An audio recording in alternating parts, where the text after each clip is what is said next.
நல்ல தகப்பனே, சர்வ வல்லமையுள்ள எங்கள் ஆண்டவரே, இந்த அருமையான நேரத்திற்காக உமக்கு ஸ்தோத்திரம். எப்பொழுதெல்லாம் நாங்கள் கூடி வருகிறோமோ அப்பொழுதெல்லாம் நீர் எங்களோடு கூட பேசுகிறீர். ஒரு நாளும் நீர் எங்களை கைவிடுகிறதில்லை ஆண்டவரே. உம்முடைய வாயின் வார்த்தைகள் எங்கள் இருதயங்களுக்குள்ளே இருபுறம் கருக்குள்ள பட்டயத்தை போல ஊடுருகிற தயவுக்காக உமக்கு ஸ்தோத்திரம். எங்களை உருவாக்குகிற உம்முடைய வசனத்துக்காக உமக்கு நன்றி. நாங்கள் இன்னும் உம்மிடத்தில் கிட்டி நெருங்கி சேர உம்முடைய வசனம் எங்களுக்கு உதவி செய்கிறபடினாலும் உமக்கு ஸ்தோத்திரம். அப்படிப்பட்ட ஜீவனுள்ள வசனங்களை எங்கள் மத்தியில் நீர் ஒவ்வொரு முறையும் பேசி கொண்டிருக்கிற தயவுக்காக உமக்கு நன்றி. உம்மை நோக்கி பார்த்த நாங்கள் ஒரு நாளும் வெட்கப்பட்டு போனதே இல்லை ஆண்டவரே. நீர் எங்களோடு கூட பேச போகிற தயவுக்காக உமக்கு ஸ்தோத்திரம். இடைவிட போகிற கிருபைக்காக உமக்கு நன்றி. எங்கள் ஆண்டவர் இயேசுவின் நாமத்தில் பிதாவே. அல்லேலூயா. 2 கொரிந்தியர் 11ஆம் அதிகாரம் 2வது வசனம். நான் உங்களை கற்புள்ள கன்னிகையாக கிறிஸ்து என்னும் ஒரே புருஷனுக்கு ஒப்பு கொடுக்க நியமித்தபடியால் உங்களுக்காக தேவ வைராகியம் கொண்டிருக்கிறேன் என்று பவுல் சொல்லுகிறார். இங்கே ஆண்டவர் சபையை பார்த்து சொல்லும்போது கற்புள்ள கன்னிகையாக அப்படின்னு சொல்லி கொடுத்துருக்கிறார். 2வது ஒரே புருஷனுக்கு ஒப்பு கொடுக்க நியமித்தபடியினால். இந்த 2 காரியத்திலிருந்து தான் நாம் இன்னைக்கு பார்க்க போகிறோம். திருச்சபையை குறித்து வேதம் சொல்லுகிறது கற்புள்ள கன்னிகையாக அப்படின்னு இருக்கு. சபைக்கு இருக்கக்கூடியதான மிக முக்கியமான குவாலிஃபிகேஷனில் ஒன்று என்னன்னா கற்பு. சபையை பொறுத்து சொல்லும் பொழுது வெளிப்படுத்தின விசேஷம் 21ஆம் அதிகாரத்தில் கடைசி வசனத்தை நீங்கள் வாசிக்கும் பொழுது வேதம் சொல்லுகிறது தீட்டுள்ளதும் அருவருப்பையும் பொய்யையும் நடப்பிக்கிறதுமாகிய ஒன்றும் அதில் பிரவேசிப்பது இல்லை அப்படின்னு மணவாட்டி சபையை பார்த்து ஆண்டவர் சொல்கிறார். தீட்டுள்ளதும் அருவருப்பையும் பொய்யையும் நடப்பிக்கிறதுமாகிய ஒன்றும் அதில் பிரவேசிப்பதில்லை. அப்போ சபைக்கு இருக்கிற மிக முக்கியமான குவாலிஃபிகேஷன் என்னன்னு கேட்டிங்கன்னு சொன்னால் ஆண்டவர் நம்மக்கிட்ட அருவருப்பான தீட்டான அதாவது அன்க்ளீன் அப்படின்னு இருக்கும்.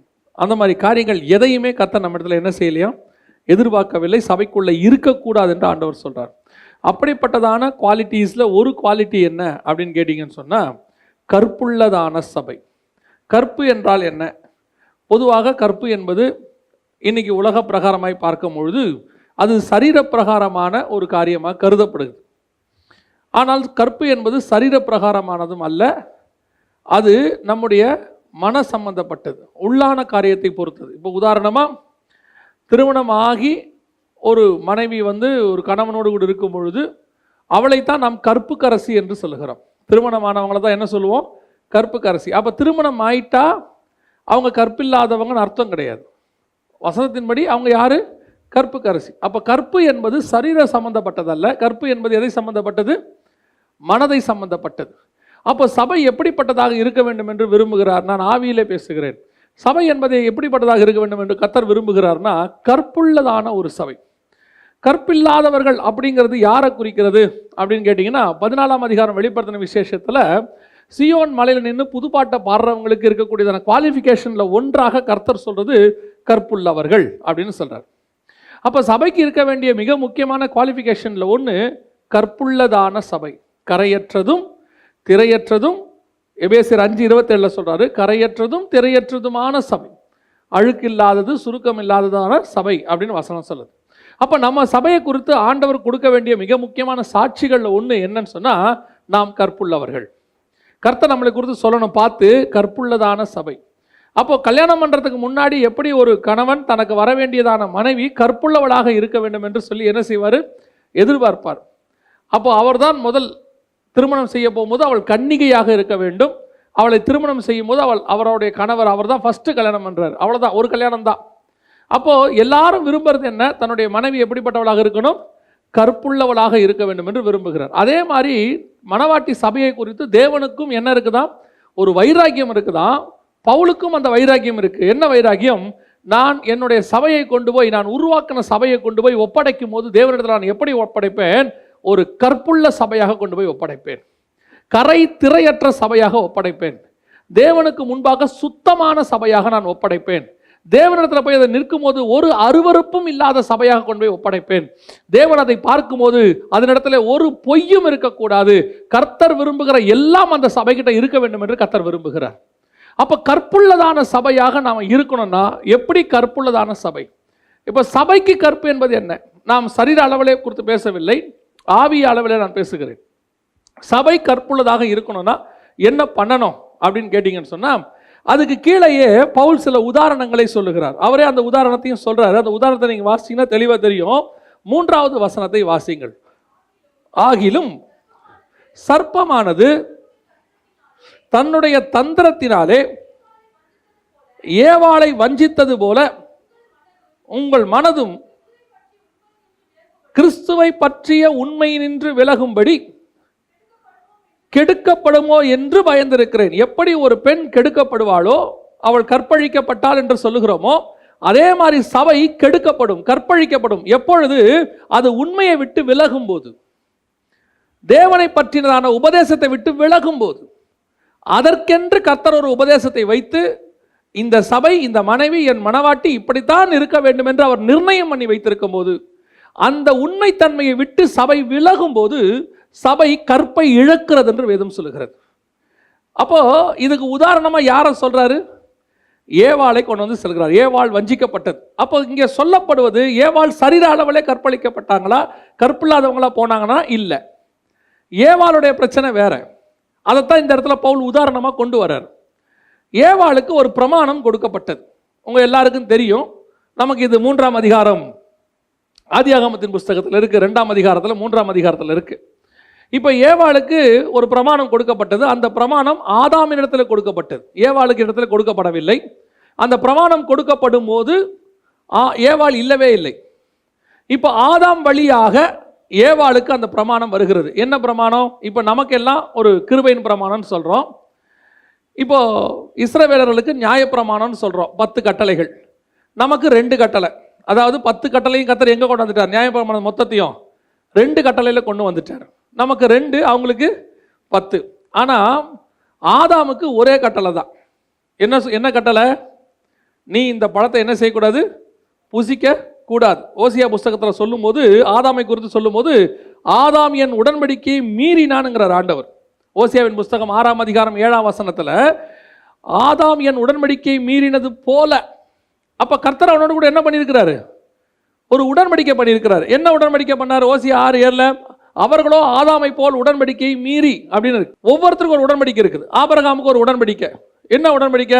என் சொல்லை கேட்டு நீ இங்கிருந்து புறப்பட்டு கானான் தேசத்துக்கு போனால் நான் உன்னை பெரிய ஜாதியாக்குவேன். இதான் 2 பேருக்கு நடுவில் உடன்படிக்கை. அதே மாதிரி ஈசாக்கு ஒரு உடன்படிக்கை இருக்குது. என்ன உடன்படிக்கை? நீ இந்த தேசத்தை விட்டு எகிப்துக்கு போகாமலும் இங்கேயே தங்கியிரு, நான் இங்கேயே உன்னை என்ன செய்வேன்? ஆசீர்வதிப்பேன். இந்த மாதிரி ஆண்டவர் உடன்படிக்கை பண்றார் பைபிள்ல. இப்ப ஆதாமோட உடன்படிக்கை இருக்குது. என்ன உடன்படிக்கை?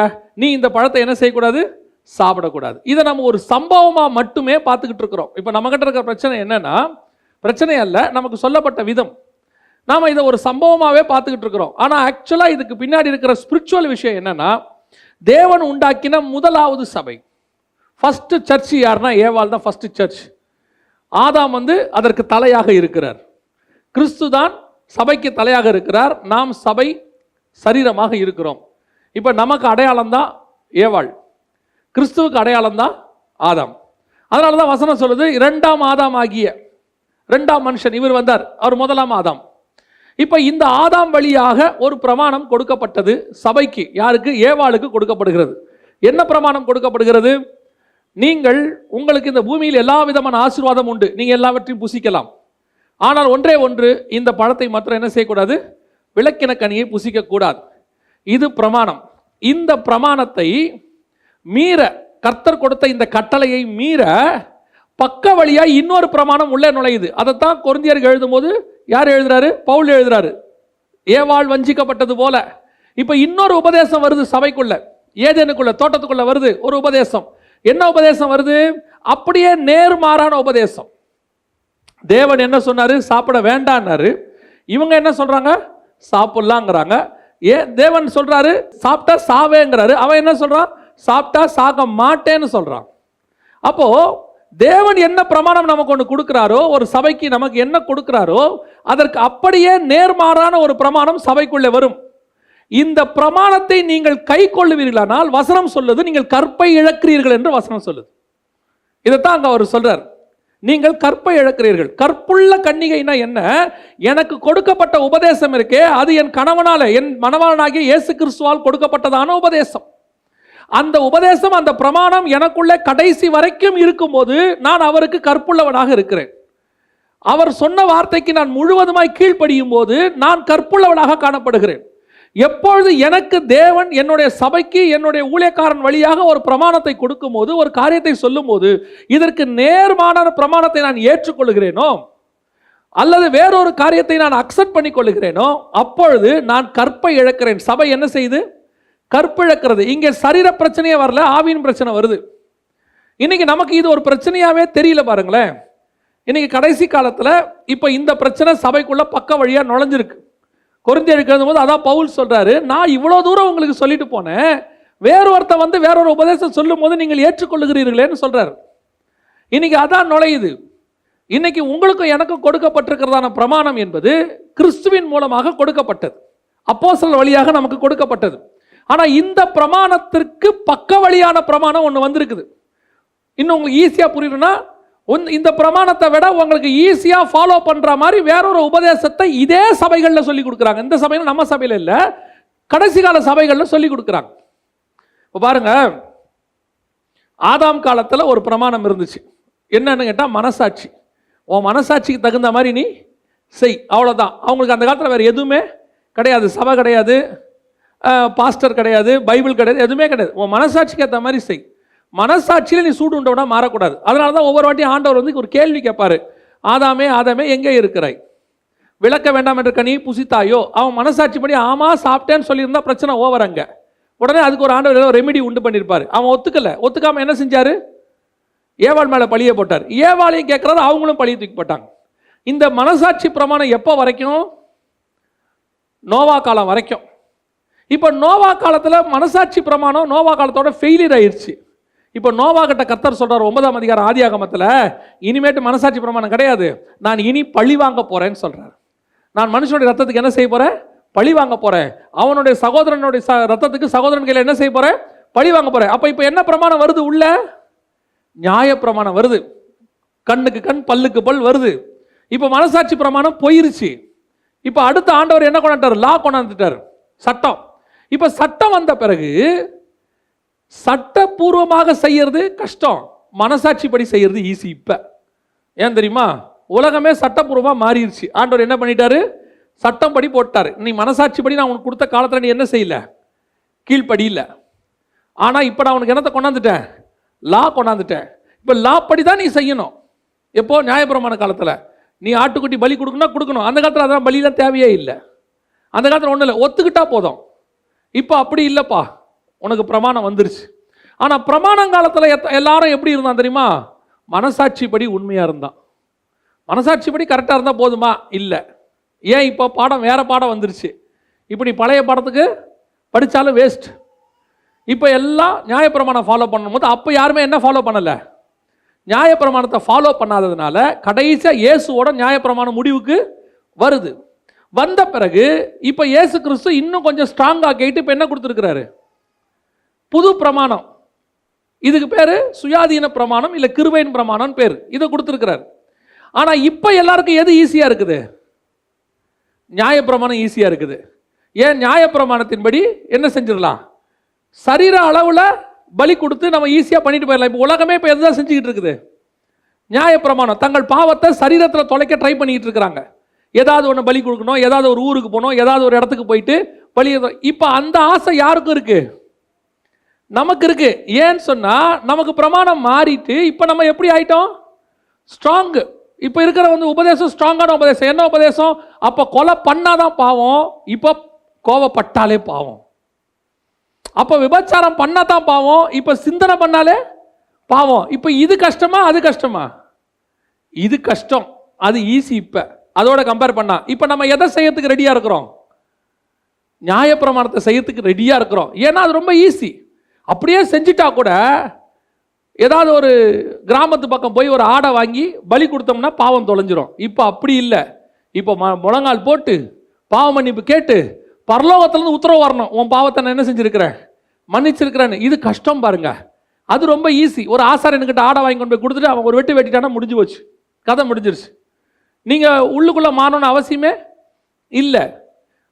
இப்ப நாம கிருபையின் பிரமாணத்தில் உட்கார்ந்துருக்கிறோம். ஸ்ட்ராங், வெரி ஸ்ட்ராங் லா, இருக்கிறதுலையே ரொம்ப ஸ்ட்ராங்கான உபதேசம் எது அப்படின்னு கேட்டீங்கன்னு சொன்னா இந்த கிருபையின் பிரமாணம். இப்ப நமக்கு பக்க வழியா ஒருத்தர் நுழையிறான் தோட்டத்துக்குள்ள. யார் நுழையிறா? சர்பத்தை போல சில கள்ள தீர்க்கதரிசிகளும் சில கள்ள போதகர்களும் நுழைஞ்சிருக்கிறாங்க. இவங்க இப்ப உங்களுக்கு எதை போதிச்சுக்கிட்டு இருக்கிறாங்க? இந்த கிருபையின் பிரமாண தோட்டத்துக்குள்ள உட்காந்துக்கிட்டு எதை போதிக்கிறாங்க? நியாய பிரமாணத்தை போதிக்கிறாங்க. அதை பத்தி சொல்லி கொடுக்குறாங்க. உனக்கு உலகத்துல உன்னை அப்படி ஆக்குவார், இப்படி ஆக்குவார், அப்படி பண்ணுவார் உன்னை. இப்ப இதை கேட்கறதுக்கும் நமக்கு எப்படி இருக்குது? ஈஸியா இருக்கு. உனக்கு உலகத்துல நிச்சயமாக ஒரு வீடு உண்டு அப்படின்னு ஒரு வசனம் கூட புதிய ஏற்பாட்டில் இல்லை. நான் சொல்றது புரியுதா? இதை கேட்கறதுக்கு உங்களுக்கு கஷ்டம். இப்பூமி சொந்தம் இல்லை, எனக்கென்று எதுவும் இல்லை, நீ தரித்திரனாக சிலுவை எடுத்துக்கொண்டு நடந்து கொண்டு என்னை பின்பற்றி வா, உன்னை நீ சாக கொடுத்தால் நித்திய ஜீவனை சுதந்திரித்துக் கொள்வாய்ங்கிறதா புதிய ஏற்பாட்டு பிரமாணம். இப்ப இந்த சட்டத்தை, இந்த உபதேசத்தை நாங்க உங்களுக்கு சொன்னா உங்களுக்கு இது கேட்கறதுக்கு என்னவா இருக்கு? கஷ்டமா இருக்கு. ஏன்னா உங்க சிந்தனையே எந்த பிரமாணத்தில் இருக்குது? நியாய பிரமாணத்தில் இருக்கு. ஏங்க சர்ச்சுக்கு எதுக்கு வர்றது? சபைக்கு போனா நான் பணக்காரன் ஆகணும், சபைக்கு போகனா நான் கோடீஸ்வரன் ஆகணும், அதுக்காக சபை உருவாக்கப்பட்டுச்சுன்னு யார் சொன்னா? தேவன் புதிய ஏற்பாட்டில் உங்களை கோடீஸ்வரன் ஆக்கிறதுக்காகவும் உங்களை இந்த பூமியில பயங்கரமா ஃபிளரிஷ் ஆக்கிறதுக்காக தான் புதிய ஏற்பாட்டில் சபையை உண்டாக்குனார்னு யார் சொன்னா? அப்படி ஒரு விஷயம் பைபிள்ல இல்லவே இல்லை. பைபிள்ல தெளிவா இருக்கு, இங்கிருந்து உங்களை பரலோகத்துக்கு கூட்டு போறதுக்கு தான் சபை உருவாக்கப்பட்டிருக்கிறது. நீங்கள் பணக்காரன் ஆகிறது, நான் திருப்பியும் சொல்றேன், சபைக்கு வராமையே ஆக முடியும் உங்களால. சபைக்கு வராதவங்க எத்தனையோ பேர் எப்படி இருக்கிறான்? பணக்காரன் ஆக்கி இருக்கிறாங்க. நீங்க இந்த சபைக்கு வராமையே நீங்க பெரிய படிப்பாளி ஆகலாம். சபைக்கு வராமலேயே நீங்கள் புகழ் அடையலாம். ஆனால் சபைக்கு வராமல், அதாவது இந்த உபதேசத்துக்குள் வராமல் நீங்கள் பரலோகத்திற்கு வர முடியாது. அதை சொல்லிக் கொடுக்கிற ஒரு இடம் தான் திருச்சபை. அப்ப இந்த திருச்சபைக்குள்ள நாங்க உங்களுக்கு எதுக்காக அதை உருவாக்கி இருக்கிறோம்?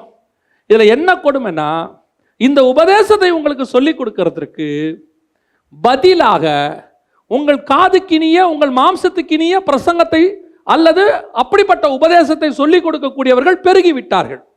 இப்ப வசனம் சொல்லுது, ஏவாளுக்கு ஒன்று சொல்லப்பட்டது, எது சாப்பிடக்கூடாதுன்னு சொல்லப்பட்டதோ அதை சாப்பிடுகிற ஒரு ஆள் உள்ளே நுழைஞ்சான். அவன் நுழைஞ்சு என்ன செஞ்சான்? இதை சாப்பிடுன்னு சொன்னான். இப்ப கிருபையின் பிரமாண காலத்துல இப்ப உள்ள நுழைஞ்சு இந்த உலகத்துக்குரியதை பத்தி உங்களுக்கு போதிச்சு, அழிவுக்குரியதை பத்தி போதிச்சு, மேன்மை இல்லாதவைகளை குறித்து போதிச்சு, உங்களை இந்த உலகத்திலேயே தக்க வச்சுக்கிற மாதிரி பிரசங்கம் பண்ணா, அதை ஒருவேளை நீங்கள் ஏற்றுக்கொண்டால், ஏவாள் ஏற்றுக்கொண்ட உடனே அவள் வஞ்சிக்கப்பட்டால்னு வசனம் சொல்லுது. அந்த உபதேசங்கள் நீங்கள் ஏற்றுக்கொண்டால் வஞ்சிக்கப்படுகிறீர்கள். வஞ்சிப்பினுடைய அடுத்த காரியம் என்ன? கற்பிழக்கிறீர்கள். ஏவாள் கற்பிழந்தாங்களா? ஏவாள் கற்பிழந்தாங்களா அப்படின்னு கேட்டிங்கன்னா, நிறைய பேர் அப்படி ஒரு போதனை கொடுக்குறாங்க. இப்போ ஏன் அப்படி கொடுக்குறாங்க? அந்த அந்த போதனைக்கு என்ன அர்த்தம் அப்படின்னு ஏன் அப்படி சொல்கிறாங்கன்னா, வாசிங்க 1 யோவான் 3ஆம் அதிகாரம் 12வது வசனத்தை வாசிங்க. 1 யோவான் 3ஆம் அதிகாரம் 12வது வசனம். பொல்லாங்கானால் உண்டாயிருந்து தன் சகோதரனை கொலை செய்த காயினை போல் இருக்க வேண்டாம். இப்போ இந்த பொல்லாங்கானால் உண்டாயிருந்துன்னு இருக்குல்ல, உடனே எல்லாரும் என்ன சொல்லிட்டாங்க? ஏவாள் அந்த இடத்துல தப்பு செஞ்சிட்டாங்க. ஏவாளுக்கும் பிசாசுக்குமான ஒரு உறவு வந்து விட்டது. அதனுடைய விளைவாக ஏவாளுக்கு பிறந்த மகன் தான் யாரு? ஏவாளுக்கும் பிசாசுக்கும் பிறந்த மகன் தான் காயின்.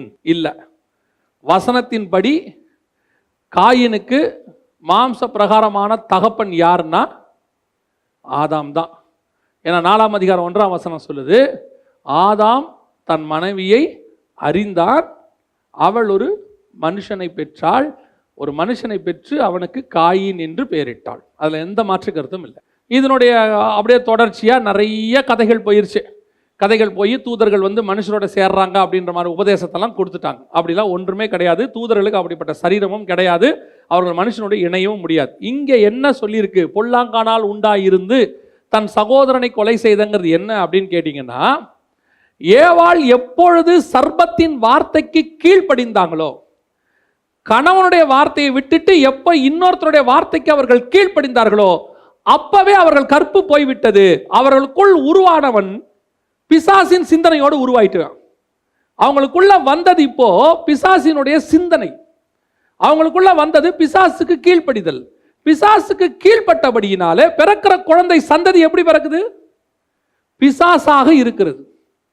இப்போ கற்பு போனது ஒரு பக்கம். அப்படின்னா என்ன அர்த்தம்? ஏவாள் கற்பழிக்கப்பட்டாங்களா பிசாசால? இல்ல, அவங்க தன் கணவனுக்கு சரீர அளவில் உண்மையாய்த்தான் இருந்தார்கள். ஆனால் உள்ளுக்குள் இருக்கிற உபதேசம் பிசாசினுடைய உபதேசம். அதைத்தான் உங்களுக்கு சொல்றேன். சபை கற்பில்லாத சபை என்பது எப்பொழுது வருகிறது? நாங்கள் எங்கள் சரீர அளவில் எங்கள் கணவனுக்கு உண்மை உள்ளவர்களாக இருக்கிறோம், எங்கள் சரீர அளவில் நாங்கள் எங்கள் மனைவிகளுக்கு உண்மை உள்ளவர்களாக இருக்கிறோம், ஒரே மனைவி உடையவனாக ஒரே புருஷனை உடையவராக தானே இருக்கிறோம். அப்படி இருக்கும்போது எப்படி நீங்கள் எங்களை கற்பில்லாதவர் என்று சொல்லுவீர்கள் என்று சொன்னால், நீங்கள் ஒரே புருஷனோடு கூட இருந்தாலும் இன்னொரு உபதேசம் உங்களுக்குள் இருக்குமானால் நீங்கள் கற்பில்லாதவர்கள் என்று வசனம் சொல்லுகிறது. ஸ்பிரிச்சுவலி உங்களுடைய கற்பு போயிடுச்சு. உங்களுக்கு நாங்கள் எவ்வளோ உபதேசம் கொடுக்குறோம்? சபையில் உட்கார்ந்து எங்கள் சபையோடைய நோக்கம் என்ன? இந்த சபையில் என்னைக்காவது உலக தேவைக்காகவோ எங்களுடைய தேவைக்காகவோ எங்கள் குடும்பத்தை தேவைக்காகவோ பிரசங்கம் பண்ணப்பட்டிருக்கிறதா? எனக்கு தெரிஞ்சு அப்படி ஒரு பிரசங்கம் இங்கே இல்லவே இல்லை. எங்கள் எதிர்காலத்தை செட்டில் ஆக்கிறதுக்கான பிரசங்கத்தை ஒன்று பண்ணியிருக்கிறோமா? அப்படி ஒன்று இங்கே கிடையவே கிடையாது. எங்களுக்கு கொடுக்கப்பட்ட பொறுப்பு என்ன? கற்புள்ள கன்னிகையாக ஒரே புருஷனுக்கு கொண்டு போய் உங்களை ஒப்படைக்க வேண்டும். அதற்கான போதனைகள் மட்டுமே சபையில் கொடுக்கப்படுகிறது.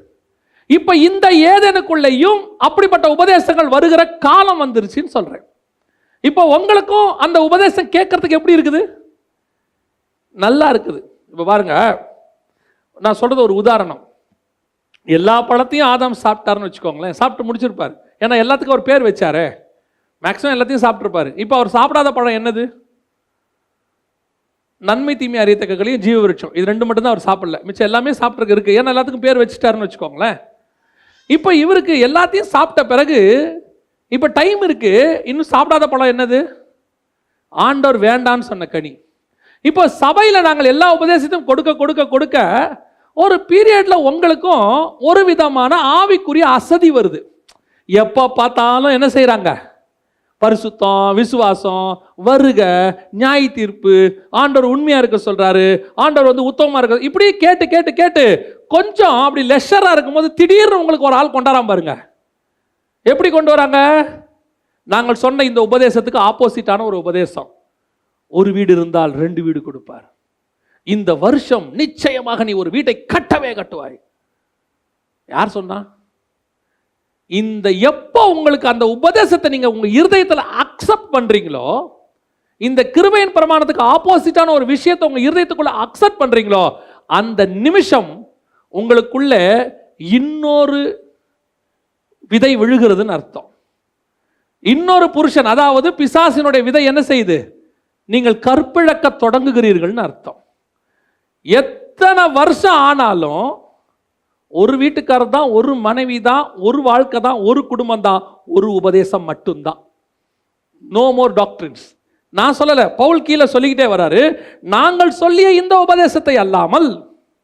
அங்க எவ்வளவு அழகா சொல்றாரு பாருங்களேன். 4வது வசனம், எப்படி எனில் உங்களிடத்தில் வருகிறவன் நாங்கள் பிரசங்கியாத வேறொரு இயேசுவை பிரசங்கித்தானால், அல்லது நீங்கள் பெற்றிராத வேறொரு ஆவியையும் நீங்கள் ஏற்றுக்கொள்ளாத வேறொரு சுவிசேஷத்தையும் பெற்றீர்களானால் நன்றாய் சகித்திருப்பீர்களே. என்ன ஆயிடுச்சு? நாங்க சொல்றதெல்லாம் கஷ்டமா போகுது, நாங்க சொல்றதெல்லாம் உங்களுக்கு கொஞ்சம் வருத்தமா மாறுது. ஏன்? சூழ்நிலை அப்படி. நாம கொஞ்சம் கஷ்டத்துல போகும்போது திடீர்னு ஒருத்தன் வந்து சொல்றான், உன்னை கோடீஸ்வரன் ஆக்குவேன்னு. நாங்க சொல்றோம், நீ கஷ்டத்துல போகும்போது கிறிஸ்துவுக்குள்ள விசுவாசமா இரு, உன் தேவைகளை தேவன் சந்திப்பார். நாங்க இப்படித்தான் சொல்லி கொடுக்கிறோம். ஏன் இப்படி சொல்லி கொடுக்கிறோம்? அது கேட்கறதுக்கு நல்லா இருக்கும்.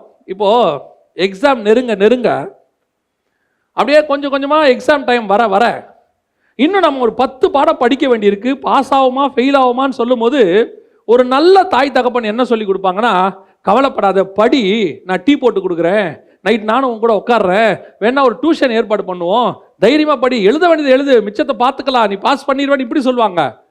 ஆனா இதுக்கு ஒன்று ஈஸியான மெத்தட் ஒருத்தன் சொல்லி கொடுப்பான். என்ன தெரியுமா?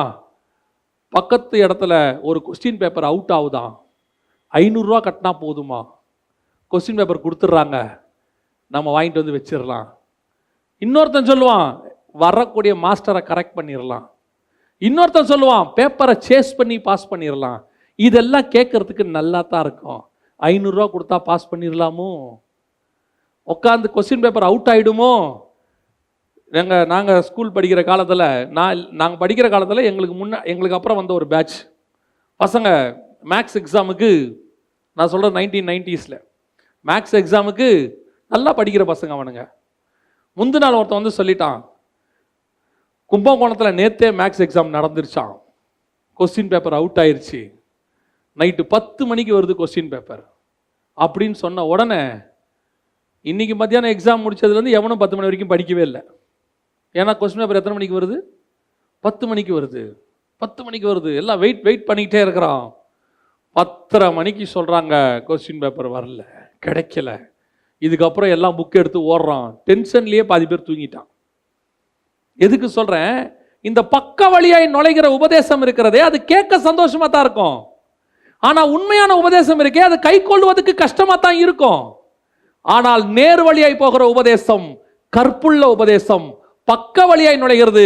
என்னைக்கு இருந்தாலும் செகண்டு ஃபால்ட்டு, அது ராங்கு, அது தப்பு, ஒரு நாள் கொண்டு போய் நரகத்தில் உங்களை தள்ளிவிடும். இப்போ வருது பாருங்க உபதேசம், உள்ள பாம்பின் வழியா உள்ள வருது பாருங்க உபதேசம். இந்த செய்தியினுடைய மிக முக்கியமான நோக்கமே, நீங்கள் கற்புள்ளவர்களாக போய் பரலோகத்துக்கு சேரணும்னா இந்த உபதேசத்தை அக்செப்டே பண்ணக்கூடாது, ஏற்றுக்கொள்ளவே கூடாது. ஏன் இப்போ ஏவாள் ஏற்றுக்கிட்டு வஞ்சிக்கப்பட்டுட்டாங்க. அதனுடைய விளைவை தான் இப்போ சொல்லிட்டு இருக்கிறேன். ஏவாள் வஞ்சிக்கப்பட்டதுக்கு பிறகு நடந்த சம்பவங்களும் நமக்கு நடக்க போற சம்பவமும் ஒரே சம்பவம். அதான் உண்மை. இப்போ ஏவாளுக்கு இந்த உபதேசம் எப்படி வந்துச்சு? பக்க வழியா நுழைஞ்சிச்சு உள்ள. அப்படியே யாரோ ஒருத்தன் பாம்பு அப்படியே ஊர்ந்து வருது உள்ள, தந்திரமான உபதேசம். இப்போவும் அதே மாதிரி தான் தந்திரமான உபதேசம் வருது. நாங்கள் நேரடியாக சபையில் உட்காந்து சொல்றது உங்களுக்கு கேட்கறது கொஞ்சம் கஷ்டம், வந்து கேட்கறது கஷ்டம். அதான் சொல்லுவேன், இந்த பேண்டமிக்கு முன்னாடி, இந்த வைரஸுக்கு முன்னாடி சபை திறந்துருக்கும் போது கள்ளோபதேசம் வந்துச்சுன்னா ஏதோ வீட்டுக்குள்ள வரும், யாராவது ஒருத்தர் வந்து வீட்டுக்குள்ள பேசுவாங்க, ஒரு பைபிள் எடுத்துட்டு வந்து பேசுவாங்க, ஒரு பைபிள் ஸ்டடின்னு சொல்லுவாங்க. நீங்க போவீங்க, அது கள்ளோபதேசமா இருக்கும், அப்படியே வருவீங்க. அப்ப கண்டுபிடிச்சிடலாம் பாருங்க. இப்ப அப்படி இல்லையே. இப்ப காத்து மாதிரி கள்ளோபதேசம் வீட்டுக்குள்ள வருது. செல்போன் வழியா வருது, இல்ல உங்களுக்கு ஃபேஸ்புக் வழியா வருது, வாட்ஸ்அப் வழியா வருது, எல்லா பக்கமும். அதான் சொல்வேன், இப்போ ஒரு மொபைலும் ஒரு நெட் கனெக்ஷன் வைஃபை இருந்தால் போதும், எல்லாருமே பிரசங்கியார் ஆயிடலாம். இப்போ ரொம்ப ஈஸி. முன்னாடி இருக்கிறத விட முன்னாடியாவது பைபிளை தூக்கணும். இப்போ பைபிளே தேவையில்லை, யார் கையிலையும் பைபிளே கிடையாது. இப்போ ரொம்ப ஈஸி. ஒரு கையில் மொபைல், ஒரு நெட் கனெக்ஷன் இருந்தால் போதும், வைஃபை கனெக்ஷன் இருந்தால் போதும், உபதேசம் கொடுத்துடலாம் 15 நிமிஷம். இப்போ சபைக்கு என்ன வருது? பக்க வழியாய் பிசாசு உள்ளே சர்பம் கொண்டது தந்திரமான உபதேசம். இதில் முக்கியமான விஷயம், இதை நீங்கள் இந்த நியாயப்பிரமாணத்தை, உலகத்துக்குரியதை, இந்த உலகத்தின் மேன்மைக்குரியதான உலகத்தின் ஆசீர்வாதத்தை பற்றி பேசக்கூடியதான, இம்மைக்குரியதை பேசக்கூடியதான இந்த உபதேசங்களை நீங்கள் ஏற்றுக்கொண்டாலே வசனம் சொல்லுது கற்பு போயிருச்சாமா. ஸ்பிரிச்சுவலி எப்ப நாங்கள் கொடுக்கிற இந்த உபதேசத்தை அல்லாமல் கிருபையின் உபதேசம், அதாவது சுயாதீன பிரமாணம் சொல்ல. ஏன்னா இந்த கிருபைங்கிற வார்த்தை இப்ப தப்பா யூஸ் ஆகிட்டு இருக்கு, எல்லாருக்கிட்டையும் கிருபைங்கிற பேரை தப்பா யூஸ் பண்ணிட்டு இருக்கிறாங்க. இந்த நியாய பிரமாணத்தையும் கிருபையின் பிரமாணத்தையும் மிக்ஸ் பண்ணி சொல்லிட்டு இருக்கிறாங்க. அதை நீங்க அக்செப்ட் பண்ணிட்டீங்கனாலே வசனம் சொல்லுது ஸ்பிரிச்சுவலி என்ன போயிருச்சாமா? கருப்பு போயிருச்சு. ரொம்ப கேர்ஃபுல்லா இருந்து கொள்ளுங்க. இந்த உபதேசம் உங்களுக்கு யார் கொண்டு வந்தாலும் உடனடியாக ரிஜெக்ட் பண்ணுங்க. இம்மைக்குரிய ஆசீர்வாதம் நிச்சயம் உண்டு, அதற்கு உபதேசம் தேவையில்லை, அதை சொல்லிக் கொடுக்க வேண்டிய அவசியம் கிடையாது. நான் சொல்றது புரியுதா? மறுமைக்குரிய உபதேசம் தான் தேவை. அதை செய்தால் இம்மைக்குரிய ஆசீர்வாதம் தானாய் வரும். நான் சொல்றது உங்களுக்கு புரியுதா? மறுமைக்குரியதை நீங்க செஞ்சிட்டீங்கன்னா இம்மைக்குரியது தானாவே வந்துடும். இம்மைக்குரியதை மட்டும் செஞ்சீங்கன்னா மறுமைக்குரியது வராது. சபையும் சரி, ஊழியனும் சரி, பைபிளும் சரி, இம்மைக்குரியதுக்காக இது கொடுக்கப்படவே இல்லை. உலகத்தில் கோடீஸ்வரன் ஆக்கிறதுக்கு 1 கோடி புக் இருக்கு. பணக்காரனாவது எப்படின்னு எல்லா லாங்குவேஜ்லயும் புக்கும் இருக்கு. ஆனா பரலோகத்துக்கு போவது எப்படிங்கிறதுக்கு ஒரே ஒரு புக்கு தான் இருக்கு, அது பரிசுத்த வேதாகமம் மட்டுமே. இப்ப நாங்களும் இதுல இருந்து அதையே தான் போதிக்கணும்னு நீங்க சொன்னீங்கன்னா, அதுதான் கேட்கறதுக்கு நல்லா இருக்குன்னு சொன்னீங்கன்னா, நீங்க பக்க வழியாய் நுழைகிற உபதேசத்தை விரும்புகிறீர்கள்னு அர்த்தம். உங்கள் கற்பை இழக்க நீங்கள் தயாராகி விட்டீர்கள் அர்த்தம். ஏன் இந்த உலகத்தின் ஆசீர்வாதம் ஒரு நாள் எவ்வளவு இருந்தாலும் இதுல ஒரு இன்ச்சு கூட மேல வராது பாருங்க. இது ஒரு டஸ்ட் மாதிரி. நம்ம உடம்புக்கு டஸ்ட் தேவை தெரியுமா உங்களுக்கு? 100% கிளீனா இருந்தா கொரோனா சீக்கிரம் வரும், இம்யூனிட்டி பவர் இருக்காது. சில காரியங்கள் நமக்குள்ள இந்த உலகத்தின் ஆசீர்வாதம் நமக்கு என்ன செய்யப்படுது, இந்த பூமியில தேவைப்படுது. ஆனா இந்த டஸ்ட், இந்த மண்ணு எதுவுமே பரலோகத்துக்கு வராது. உள்ளுக்குள்ள இருக்கிற ஆத்மா மட்டும்தான் போகும், ஆவி மட்டும்தான் போகும். இது மொத்தமும் கீழே விழுந்துரும் பாருங்க. இங்க இருக்கிற வரைக்கும் தான் நமக்கு தேவை. நீங்க இதையே கான்சன்ட்ரேட் பண்ணிக்கிட்டு இது மேல போற மாதிரி நினைச்சுக்கிட்டு ஒரு கூட்டம் உங்களுக்கு என்ன செய்யுது, பிரசங்கம் பண்ணுது. பைபிள் எவ்வளவு அழகா சொல்லுது பாருங்க. நாங்கள் சொல்லக்கூடிய இந்த உபதேசம் நேரடியா வருதா, அவங்க சொல்ற உபதேசம் பக்க வழியா வருமா? 10ஆம் அதிகாரம் யோவான் எழுதின சுவிசேஷத்துல 1ஆம் வசனம் வாசிங்க பாப்போம். 10:1 வாசிங்க. ஆட்டு தொழுவத்திற்குள் வாசல் வழியாய் பிரவேசியாமல் வேறு வழியாய் ஏறுகிறவன் கள்ளனும் கொள்ளைக்காரனுமாய் இருக்கிறான். நல்லா கவனிச்சு கொள்ளுங்க. நானே வாசல், என் வழியாய் பிரவேசிக்கிறவன் உள்ளும் புறமும் மேய்ச்சலை கண்டடைவான்னு கீழே சொல்ற ஆண்டவர் தான் மேல சொல்றாரு திருடன் தான் பக்க வழியா வருவான். நாங்கள் சொல்ற உபதேசம் வேதத்திலிருந்து கொடுக்கிறபடியினாலே நேரடியாக உங்களுக்கு நாங்கள் சொல்லுவதற்கு கர்த்தர் எங்களுக்கு கிருபை கொடுத்திருக்கிறார். அதே நேரத்தில் இந்த பக்க வழியாக நிறைய சில உபதேசம் இருக்கு, அது கள்ளன், திருடன். அந்த உபதேசம் திருட்டு உபதேசம், அது கொல்லுகிற உபதேசம். ஆனா சொல்லும் நீ சாகவே சாவதில்லைன்னு சொல்லும். ஆனா அந்த உபதேசத்தை கை கொண்டா நீங்க சாவீங்க. நான் சொல்றது புரியுதா? பாம்பு உள்ள வந்து சொல்லுச்சு நீ சாகவே சாவதில்லைன்னு, ஃபாலோ பண்ண செத்தீங்க. எங்க ஆண்டவர் என்ன சொல்லுவாரு, நீ இப்படி செஞ்சா செத்த சாவேன்னு சொல்லுவாரு. ஆனா அவர் தான் உங்களுக்காக ஜீவனை கொடுத்து காப்பாற்றுகிறவராக இருப்பார். அவர்தான் நல்ல மேய்ப்பன். தாவீது ஆடுகளை மேய்க்கிறத அழைக்கப்பட்டான். ஆனா ஒரு ஆட்டுக்கு பிரச்சனை வந்த உடனே தன் கையை சிங்கத்தின் வாய்க்குள்ள கொடுத்து தன் உயிர் போனாலும் பரவாயில்ல ஆட்டுக்குட்டியை காப்பாத்தலாம் பாருங்க. அவன் தான் நல்ல மேய்ப்பன். இன்னைக்கு நாங்க அப்படித்தான் உங்களுக்கு உபதேசத்தை கொடுத்துட்டு இருக்கிறோம். இந்த கடைசி காலத்துல எதுக்கு சொல்றோம் தெரியுமா? உங்களை சில ஓநாய்களும் சிங்கங்களும் கரடிகளும் பக்க வழியாய் விழுங்க பார்க்கிறது. இந்த மிருகத்துக்கு மிருகத்தோடைய சவுண்டு ரொம்ப பிடிக்கும். ஆனா உண்மையான ஆட்டுக்கு மெய்ப்பனுடைய சவுண்டு தான் ரொம்ப பிடிக்கும். மற்ற மிருகம், ஏன்னா அதெல்லாம் ஒரே இனமா, அந்த மிருகத்தோடைய சவுண்டு நிறைய மிருகத்துக்கு புரியும், பிடிக்கும். ஆனா நல்ல மிருகம் இருக்குல்ல, அதுக்கு மெய்ப்பன் சவுண்டு மட்டும்தான் பிடிக்கும். அதுக்கு தெரியும் என் மெய்ப்பன் என்னை காப்பாத்துறதுக்கு சவுண்டு கொடுக்குறான், ஓடிரும் ஓடிரும். சில மிருகம் பார்த்துருக்கீங்களா, இந்த மானை பிடிக்க வருகிற சிங்கம் இருக்குல்ல, புலி இருக்குல்ல, உரிமிக்கிட்டே வராது தெரியுமா உங்களுக்கு? நான் யார் தெரியுமா, வான்னு கத்திக்கிட்டுலாம் வராது. அப்படியே ஸ்டெப் பை மேலே ஸ்டெப்பு வச்சு பொறுமையாக வரும். அந்த பொறுமையாக வந்து திடீர்னு பாயும் பாருங்க. அது வரைக்கும் இந்த மானுக்கு தெரியாது பின்னாடி என்ன இருக்கு, ஒரு சிங்கம் இருக்குன்னு. ஆனால் தூரத்தில் மேய்ப்பன் அதை பார்த்துட்டான்னு வச்சுங்க, ஒரு சவுண்ட் ஒன்று கொடுப்பான் பாருங்க. நல்ல மானுக்கு நல்ல ஆட்டுக்கு தெரியும் ஏதோ ஒரு ஆபத்து வருது, என்னுடைய மெய்ப்பன் எனக்கு ஒரு சவுண்டை கொடுத்து கொண்டிருக்கிறான். அந்த சவுண்டுக்கு நான் செவி சாய்த்தால் எனக்கு கண்ணுக்கு தெரியுதோ இல்லையோ வரப்போற ஒரு ஆபத்துக்கு நான் தப்பித்துக் கொள்வேன், அதுக்கு தெரியும். ஏன் சபைக்கு கர்த்தர் ஆவியானவர் இப்படிப்பட்ட ஒரு சவுண்டை கொடுத்துக்கிட்டு இருக்கிறார் தெரியுமா? உனக்கு பின்னாடி ஒரு மிகப்பெரிய ஓநாய்களின் கூட்டம் வந்து கொண்டிருக்குது. மெல்ல அடி மேல அடி வச்சு வந்துகிட்டு இருக்குது. யூடியூப் வழியா வந்துகிட்டு இருக்குது, ஃபேஸ்புக் வழியா வந்துட்டு இருக்குது.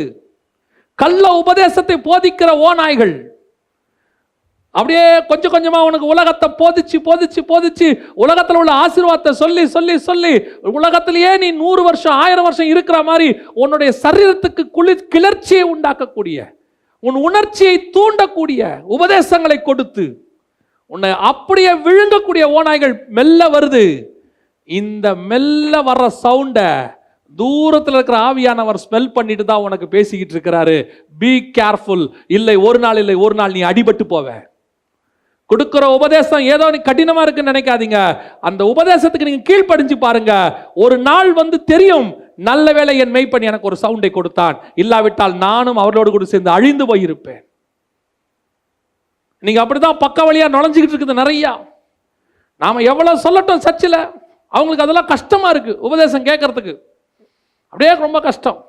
அதுவே திடீர்னு யாராவது ஒருத்தர் வராங்க வீட்டுக்கு, ஒரு பைபிள் ஸ்டடி இருக்கு, வரீங்களா? அப்படியா, எங்க எடுக்கிறீங்க? எங்க வீட்டில். என்ன பைபிள் ஸ்டடி? நரகமே கிடையாதுங்க. பைபிளில் ப்ரூஃப் இருக்கு, 100% ப்ரூஃப் இருக்கு, நரகமே கிடையாது. அப்படியா, என்ன சொல்றீங்க? உங்களை ஏமாத்தி வச்சிருக்காங்க.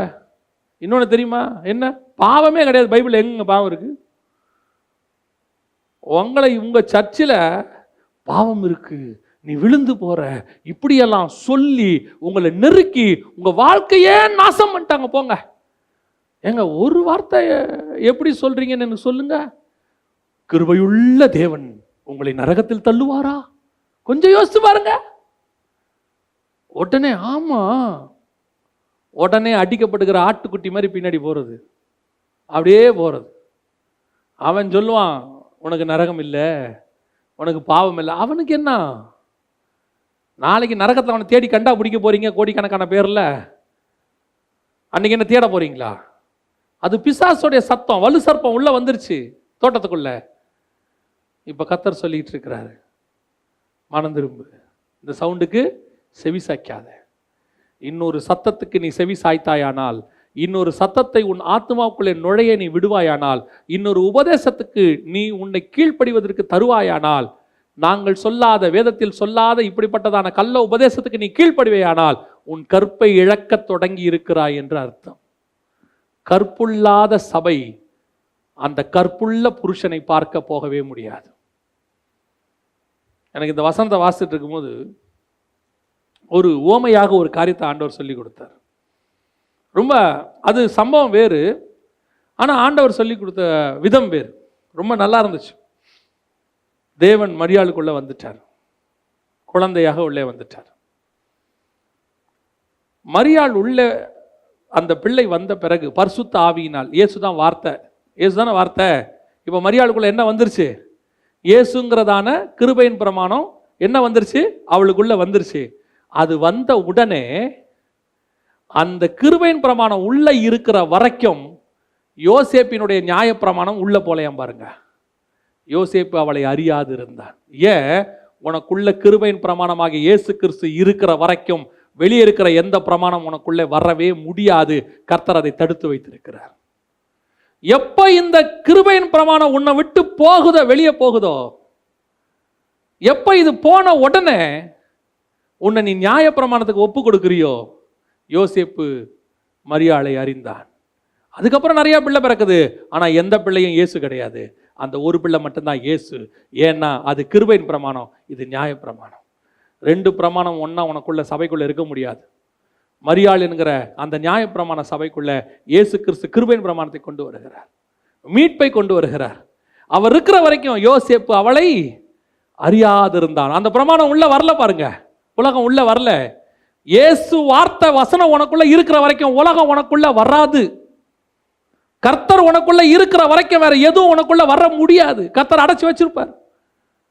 நீ அது வரைக்கும் தான் பரிசுத்தம் உள்ளவள், கிருபை பெற்றவள், எல்லாம் உனக்கு அது வரைக்கும் தான். எப்போ? இயேசு உனக்குள்ள இருக்கிற வரைக்கும். எப்போ இயேசு மரியாதை விட்டு வெளியே போயிட்டாரோ, யோசேப்பு உள்ள வந்துருவார். இப்போ மரியாள் கற்பு இல்லாதவங்களா? கிடையாது, கற்புள்ளவங்க தான். ஆனா உள்ள என்ன வந்துருச்சு? நியாயப்பிரமாணம் வந்துருச்சு. மற்ற நார்மல், எல்லாரும் மாதிரி நார்மல் மனைவி, அவ்வளோதான். இப்போ இயேசு சொல்றாரு, மரியாள் வந்து நிற்கிறாங்க.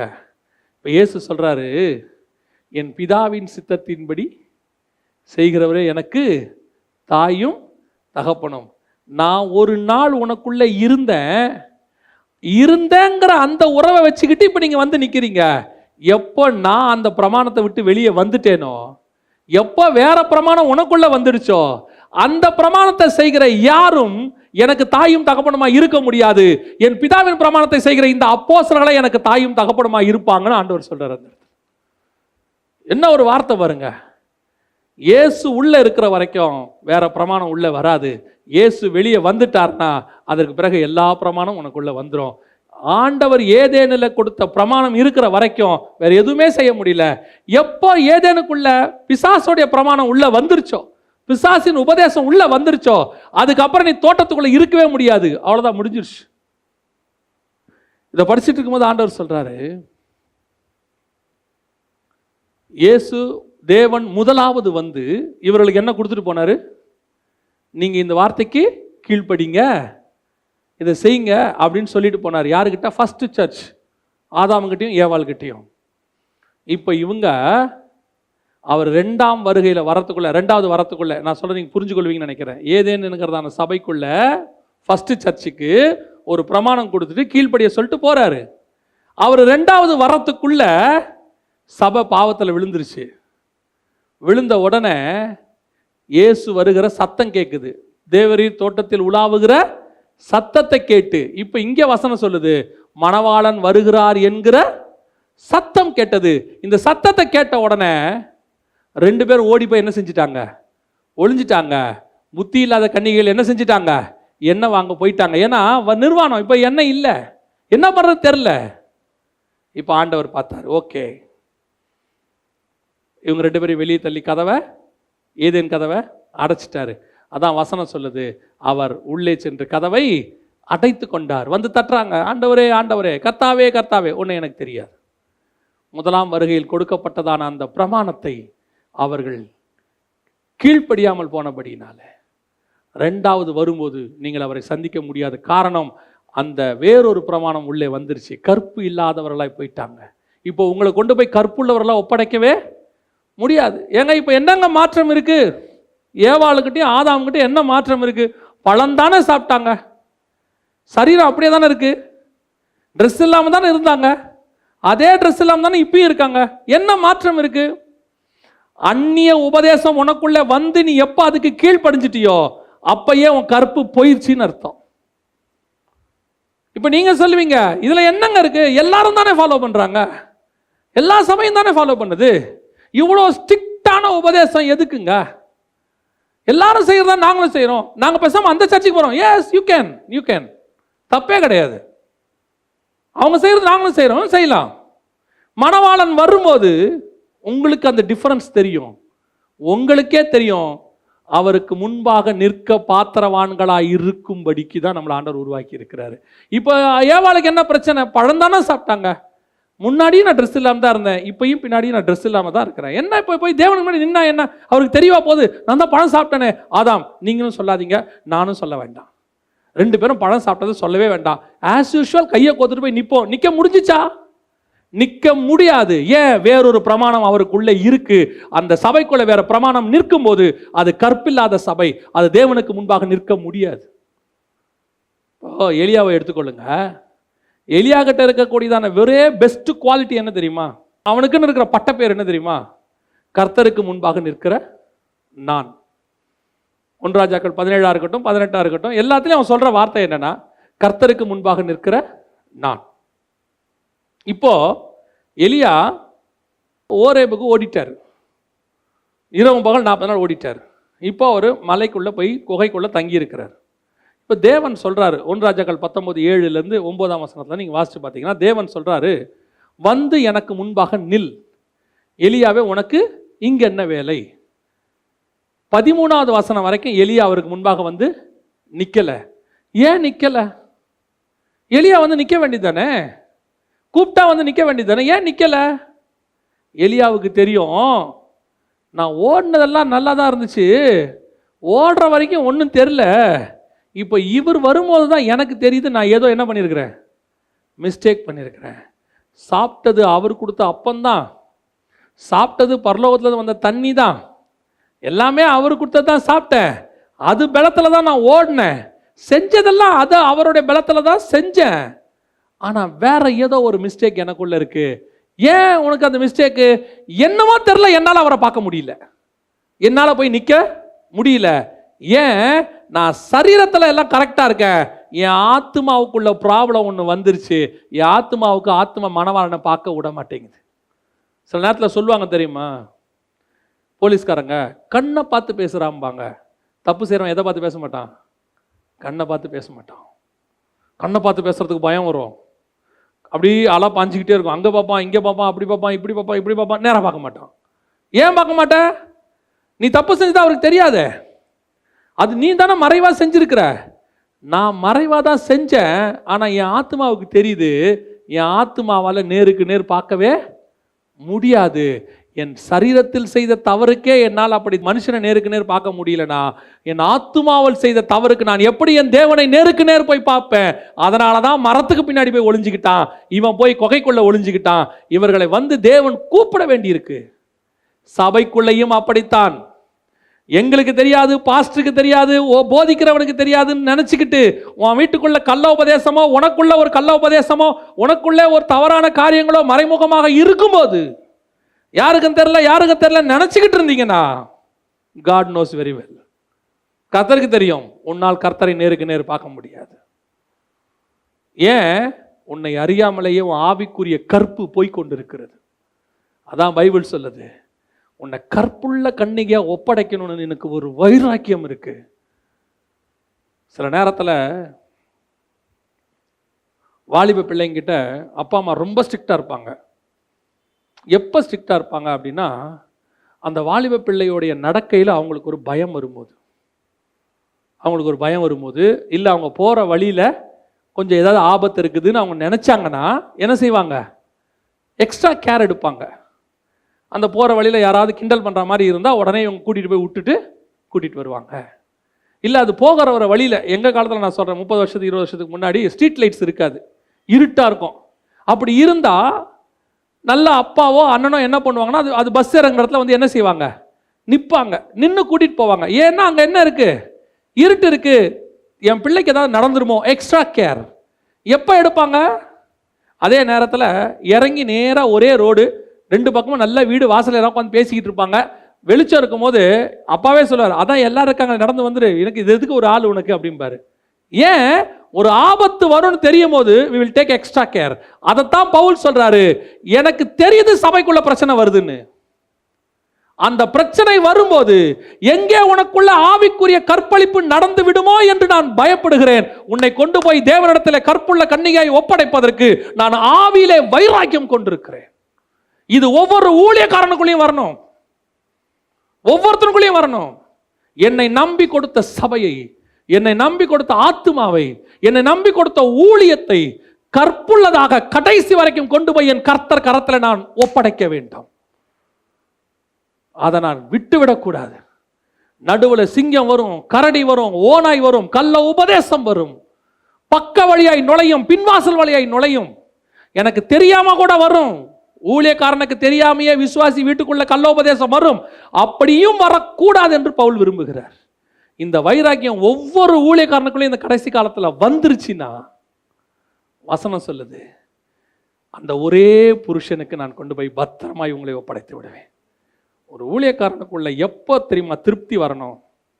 ஒரு தகப்பன் ஒரு 20-25 வயசு ஆகிற வரைக்கும் அந்த மகளை, நான் சொல்றதெல்லாம் ஒரு காலத்துக்கு முன்னாடி, இப்போ நிறைய பேர் இருக்கிறாங்க, அந்த மகளை வளர்த்து கொண்டு போய் ஒரு கணவனுக்கு திருமணம் பண்ணி இனிமேட்டு அவள் லைஃப் அவன் பார்த்துப்பாங்கிற ஒரு நம்பிக்கை வரும் பாருங்க.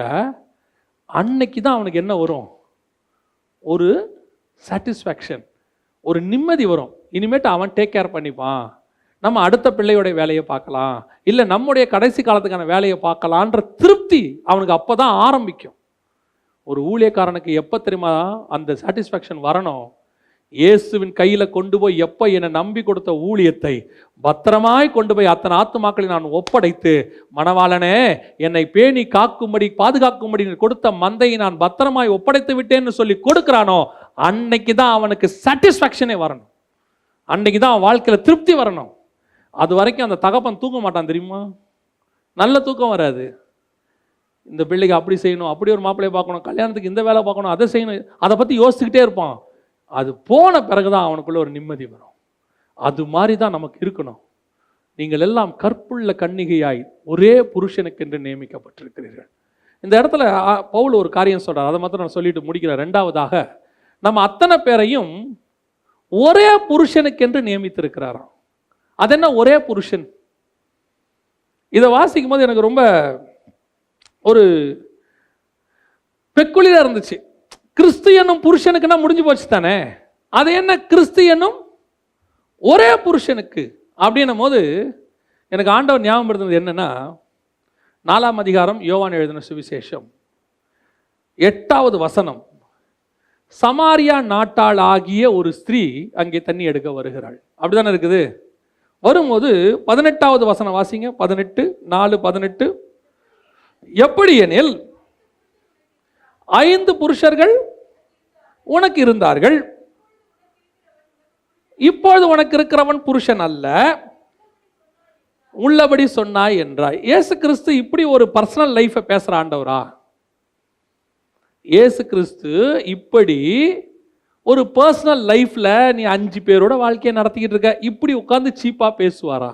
இல்ல அவளை மனம் திரும்ப பண்றதுக்கு இதுதான் வழியா அப்படின்னு பார்த்தீங்கன்னா, எனக்கு எப்பவுமே இது என்னுடைய personal opinion about Jesus Christ என்ன தெரியுமா? என் தேவன் தரக்குறைவாய் ஒரு வார்த்தை கூட பேச மாட்டார். என் தேவன் பேசுகிற ஒவ்வொரு வார்த்தைக்கு பின்னாடியும் பல டைமென்ஷன்ல ஸ்பிரிச்சுவல் காரியம் இருக்கும். அதை புரிஞ்சுக்கிற அறிவு பரிசுத்த ஆவியானவர் வந்தா மட்டும்தான் கிடைக்கும், வேற இல்லைன்னா கிடைக்கவே கிடைக்காது. பைபிள்ல உள்ள எல்லா விஷயமும் சரி. இயேசு மரத்தை சபித்தார், உடனே ஒரு சில மதக்காரங்க பாருங்க இயேசு எவ்வளவு கோவப்படுறாரு. இயேசு ஏன் சபிச்சாருங்கிறத படிச்சா தான் தெரியும். இயேசு நாய்க்குட்டி என்று சொன்னாரே, அவர் ஏன் நாய்க்குட்டிங்கிறத அங்க போய் தியானிச்சாதான் தெரியும். இங்க சமாரியா ஸ்திரீகிட்ட அதே மாதிரி ஒரு வார்த்தையை சொல்றாரு, உனக்கு 5 புருஷன். நம்மளே பேச மாட்டோம் தெரியுமா உங்களுக்கு? அப்படியே உண்மையா ஒரு அம்மா கிட்ட இருந்தா கூட சண்டை போடும் போது வேணா நம்ம ஆட்கள் என்ன பண்ணுவாங்க, உன் பத்தி தெரியாதா, உன் யோகிதை தெரியாதான்னு சொல்லிட்டு அப்படி பேசுவாங்க கேவலமா. ஆனா தண்ணி வாங்கி குடிக்க போற அம்மா கிட்ட அப்படி பேசுவோமா? 5 புருஷன் வச்சிருக்கிற அம்மா கொஞ்சம் தண்ணி கொடுங்கம்மான்னு கேட்போமா? ஏசுனா தண்ணி குடிக்க தானே போனாரு, அங்க தண்ணி தானே கேட்கிறாரு, தாகத்துக்கு தாய் என்றார். அப்படிதானே இருக்கு. நம்ம அப்படி கேட்ட முடியுமா யாருக்கிட்டையாவது? ஆண்கள்கிட்ட கூட கேட்ட முடியுமா? 2 மனைவியோட இருக்கிற ஐயா வாங்க கொஞ்சம் தண்ணி ஊத்துங்கயா சொல்ல முடியுமா? அடிச்சு பின்னிடுவான் நம்மள. இப்போ இயேசுநாதர் அப்படி கேட்கவே மாட்டாரு. அது ஆவிக்குரிய அர்த்தம் என்ன தெரியுங்களா? 2 கொரிந்தியர் 11 படிக்கும் போது ஆண்டவர் சொல்லி கொடுக்கிறாரு, சமாரியர்களுக்கு 5 புருஷர்கள்னா 5 கடவுள்கள் உண்டு. 2 ராஜாக்களின் புஸ்தகம் 17ஆம் அதிகாரம் 29ஆம் வசனம் வாசி. சமாரியர் உண்டு பண்ணின மேடைகளில் கோவில்களில் வைத்தார்கள். பாபிலோனின் மனுஷர் சுக்கோத் பெனத்தோத், பாபிலோன் கொண்டு வந்தது சுக்கோத் பெனத்தோத்னு ஒன்று. அடுத்து கூத்தின் மனுஷர் நேர்கால் 2, ஆமாத்தின் மனுஷர் அசிமா 3, ஆவியர் 4வது நிகோபாசியும் தர்கார் அப்படிங்கிறதையும். அடுத்து 5வது செப்பர்வியர் என்பவர் அத்ரமலேக் அன்னமலேக் என்பவர்களையும் 5 வகையான கடவுள்களை வச்சிருந்தாங்க சமாரியர்கள். இவங்க 5 பேர் தான் அவர்களுக்கு தேவர்கள். இந்த சமாரிய ஸ்திரீ எங்க வந்திருக்கிறா? இப்போ யாக்கோபின் கிணறு கிட்ட வந்திருக்கிறா. இப்ப சொல்றாரு, உனக்கு 5 புருஷர் இருக்கிறாங்க இருந்தாங்க. அவர் சொல்றாரு 5 புருஷர் இருந்தார்கள். சமாரியாவில் உனக்கு என்ன இருந்துச்சு? 5 புருஷர்கள் இருந்தாங்கம்மா. இப்ப நீ யாக்கோபு கிணத்துக்கிட்ட வந்துட்ட. இப்போ ஒரு புருஷர் இருக்கிறாரு. எந்த புருஷர்? நியாயப்பிரமாண காலத்தினுடைய புருஷர், யூதர்கள் அவங்கள இருக்கிறாங்க. நீ அங்க ஒருத்தனை கல்யாணம் பண்ணி இப்ப அவனும் கிடையாது. இன்னொருத்தர் நிக்கிறாரு உன் முன்னாடி, இவர்தான் உண்மையான மணவாளன்னு சொல்றாரு. ஒரே புருஷனுக்கு ஒப்படைக்கப்பட்ட கன்னி அங்க வந்து ஜாயின் ஆகுது. 5 புருஷர்கள் இருந்தார்கள்னா 5 கடவுள்கள். இப்ப நமக்கு எத்தனை கடவுள்கள் இருந்தாங்க? எத்தனையோ கடவுள்களை வழிபட்டுக்கிட்டு இருந்தோம் நம்ம. ஒவ்வொன்றும் நமக்கு புருஷர் மாதிரி தான். சிலர்லாம் கடவுள்களை புருஷராகவே நினைச்சவங்களாம் இருக்கிறாங்க. போய் அதுக்கு எல்லாம் செஞ்சுக்கிட்டு நம்ம செஞ்சுட்டு இருந்தோம் ஒரு காலத்தில். எத்தனையோ புருஷர்கள் இருந்தார்கள் ஸ்பிரிச்சுவலி. இயேசு முழுக்க முழுக்க ஸ்பிரிச்சுவலி. ஏன்னா அங்கே திருப்பி கீழே வாசித்து பாருங்க, அந்த யோவான் எழுதின சுவிசேஷத்தை வாசித்து பாருங்க. 4வது வசனத்தில் அவர் எதை பற்றி பேசுறாரு பாருங்க. உண்மையாய் தொழுது கொள்ளுகிறவர்கள் பிதாவை, 23ஆம் வசனம், உண்மையாய் தொழுது கொள்ளுகிறவர்கள் பிதாவை ஆவியோடும் உண்மையோடும் தொழுது கொள்வார்கள். தொழுது கொள்ளும் காலம் வரும், அது இப்பொழுதே வந்திருக்கிறது அப்படின்னு சொல்லிட்டு அந்த ஸ்திரீயை பார்த்து சொல்றாரு. அந்த ஸ்திரீ அவரை நோக்கி 25ஆம் வசனம், கிறிஸ்து எனப்படுகிற மேசியா வருகிறார் என்று அறிவேன், அவர் வரும்போது எல்லாவற்றையும் நமக்கு அறிவிப்பார் என்பார். அதற்கு இயேசு, உன்னோடு பேசுகிற நானே அவர் என்றார். இவர்தான் உண்மையான ஒரே புருஷன், இவர்தான் உண்மையான மணவாளன். 5 பேர் இருந்தாங்கம்மா. எங்க இருந்தாங்க? சமாரியாவில் இருந்தாங்க. பாபிலோனர் கொண்டு வந்தது இருந்துச்சு, ஆவியார் கொண்டு வந்தது இருந்துச்சு, எல்லாரும் இருந்தாங்க. அந்த 5 பேர் உனக்கு புருஷர் இல்ல. இப்ப நீ அதெல்லாம் விட்டுட்டு எங்க வந்துட்ட? யூதா மார்க்கத்துக்குள்ள, சமாரியாக்குள்ள, யாக்கோபு கிணத்துக்கிட்ட வந்துட்ட. இந்த பிரமாணமும் கிடையாது. உனக்கு முன்னாடி ஒரு புருஷன் நிக்கிறார் பாரு, இவரே மெய்யான புருஷன். இந்த ஒரே புருஷனுக்கு ஒப்பு கொடுக்கப்பட்ட கற்புள்ள கன்னிகை தான் நீங்களும் நானும். அவருக்கு ஒரே மனைவி தாங்க. அந்த மனைவி கற்புள்ள மனைவியா இருக்கணுமா? அவர் விரும்புறாரு. அப்படி கற்புள்ள மனைவியா இருக்கணும்னா உனக்கும் எனக்கும் ஒரே புருஷர் தான் இருக்கணும். ஒரே புருஷர்னா அந்த மணவாளன் தான் இருக்கணும். அந்த மணவாளனுடைய வார்த்தை உனக்குள்ள இருந்தால் அவர் வார்த்தை தான் உனக்கும் எனக்கும் வித்துன்னு வசனம் சொல்லுது. கிறிஸ்துவினுடைய வித்து நமக்குள்ள இருக்கிறது. அப்படின்னா ஒரு புருஷர் இருந்தா அவருடைய பிள்ளை தான் நமக்குள்ள இருக்கும். அவருடைய அப்பதான் நம்ம கற்புள்ள கன்னிகை. எப்ப இன்னொருத்தருடைய வசனம் உனக்குள்ள வந்துருச்சோ, கள்ள உபதேசம் வந்துருச்சோ, நியாயப்பிரமாணம் வந்துருச்சோ, வேற எந்த உபதேசம் உள்ள வந்துருச்சோ, கற்பில்லாத கன்னிகை நாம் மாறி போவோம். நம்மால் இந்த வருகையில் அவரை சந்திக்கும்படி போக முடியாது. இப்ப புரியுதுங்களா கற்புனா என்னன்னு? நமக்கு ஏற்கனவே நிறைய புருஷங்கள்லாம் இருந்தாங்க. அவங்க சொன்னதும் நம்மகிட்ட தான் இருக்கு, நிறைய இருக்கு. அவங்க போட்டு வச்ச விதைகள்லாம் நம்மகிட்ட இருக்கு. இப்ப இந்த புருஷன் என்ன விரும்புறாருன்னா, அதெல்லாம் வேணா விட்டுரு, அதெல்லாம் வேணா விட்டுரு, நான் உன்னை மீட்டுக்கொள்ள விரும்புகிறேன். இல்லைங்க, நான் கரையான ஒரு ஸ்திரீ, என் வஸ்திரம் ஆவிக்குரிய வஸ்திரம் கரை, நான் விக்கிரகத்தை வழிபட்டு கொண்டிருந்த ஆளு, நான் தப்பான உபதேசங்கள்ல போய்கிட்டு இருந்த ஆளு, நான் அப்படிட்டு இருந்தேன். இப்ப நான் அப்படி கற்புள்ள ஸ்திரீயா மாற முடியுமா? உன்னை கற்புள்ள ஸ்திரீயா என் ரத்தத்தினாலே கழுவி உன்னை நான் சுத்திகரித்து கற்புள்ள ஸ்திரீயாய் மாத்துகிறேன். ஆனா இனிமேட்டு எந்த உபதேசமும் வராம பாத்துக்கன்னு மட்டும் அவர் சொல்றார். நீங்களும் அப்படி இருக்கிறோமா? அப்படி மீட்கப்பட்ட அந்த ஒரு புருஷனுக்கு நியமிக்கப்பட்ட நீங்களும் நானும் எப்படி இருக்கணும்? அவர் பரலோகத்தில் இருக்கிறாருங்க. அதுதான் நம்ம சொந்த ஊரு. அவருடைய ஊர்ல நமக்கு எல்லாம் இருக்கு, எல்லாம் ரெடி பண்ணிட்டாருன்னு வச்சுப்போம். இப்ப கணவன் சொல்லிட்டு போயிருக்கிறாரு, நான் வர வரைக்கும் எனக்காக நீ கற்புள்ள கன்னிகையா காத்துக்கிட்டு, நான் உன்னை என் கூட கொண்டு போய் என் ஊர்ல பக்காவா வச்சுக்கிறேன். நான் உனக்குன்னு வீடெல்லாம் கட்டிக்கிட்டு இருக்கிறேம்மா, ஆவிக்குரிய விதத்துல சொல்றேன், வீடெல்லாம் கட்டிக்கிட்டு இருக்கிறேன். உன்னை கொண்டு போய் நான் ரொம்ப சந்தோஷமா வச்சுக்கிறேன், என்னோட கூட பக்கத்துல உட்கார வச்சுக்கிறேன், என் பிதாவுக்கு முன்னாடி உன் பேரை சொல்றேன், எல்லாம் செய்கிறேன். நான் என்ன செய்யணும்? அது வரைக்கும் வேற யாரையும் நினைக்காம மட்டும் இரு. நான் மாம்ச பிரகாரமாக சொல்லல, ஆவியில சொல்றேன், வேற எந்த உபதேசத்தையும் ஏற்றுக்கொள்ளாதிரு. இந்த உலகத்தில் இருக்கிற எதையும் விரும்பாதிரு. இந்த உலகத்தில் உள்ள அழிந்து போகிற எதன் மேலும் நோக்கமாய் இல்லாம இரு. ஏன்? நீயும் நானும் சர்வ வல்லமை உள்ள தேவனுக்கு நியமிக்கப்பட்டிருக்கிறவர்கள். உங்களுக்கு தெரியுமா, ஊர்கள் எல்லாம் பார்த்துருப்பீங்க, நேர்ந்து விடப்பட்ட ஆடுன்னு இருக்கும். கோயிலுக்கு நேர்ந்து விட்டுருப்பாங்க. அந்த ஆட்டு மேல ஒரு பாரத்தையும் ஏற மாட்டாங்க. அந்த ஆட்டுக்கிட்ட பால் கறக்க மாட்டாங்க, அந்த மாட்டுக்கிட்ட பால் கறக்க மாட்டாங்க. அது பாட்டுன்னு ஊரை சுத்தி ஜாலியா போகும். அதுக்கு ஒரு மரியாதை இருக்கும். அதை யாராவது அடிச்சா அடிக்கிறவனை அடிப்பாங்க. அது கோயில் மாடு, அது என்ன செய்யக்கூடாது? அடிக்கக்கூடாது. அதுக்கு என்ன இருக்குது? அது என்ன வேணா செய்யும், அது பாட்டுன்னு போகும். ஆனா உங்களையும் என்னையும் கர்த்தர் அவருக்குன்னு நேர்ந்து விட்டுருக்கிறார். இந்த பூமியில உன் மேலேயும் என் மேலேயும் எவனும் கையை வைக்கவே முடியாது. என்னை தொடுகிறவன் அவருடைய கண்ணின் கருவழியை தொடுகிறான் என்று வசனம் சொல்லுது. ஆனா அவர் சொல்றாரு, மாடே, நான் உனக்கு எல்லாம் செஞ்சேன்றதுனால ஊர் சுத்தாத, இஷ்டப்படி சுத்தாத, எல்லாத்தையும் திங்காத. பார்க்குற இடத்துல இல்லைங்க, அந்த மாடு பேப்பர் திங்குது, அந்த மாடு திங்கும்.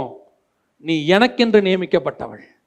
நீ என்ன சாப்பிடணும், என்ன சாப்பிடக்கூடாது, நீ எப்படி உடுத்தணும், எப்படி உடுத்தக்கூடாது, நீ எப்படியெல்லாம் வாழணும், எப்படி வாழக்கூடாது, எல்லாவற்றையும் நான் உனக்கு தெளிவாக எழுதி கொடுத்துருக்கிறேன். காரணம், நீ எனக்கென்று நியமிக்கப்பட்ட கற்புள்ள கன்னிகை.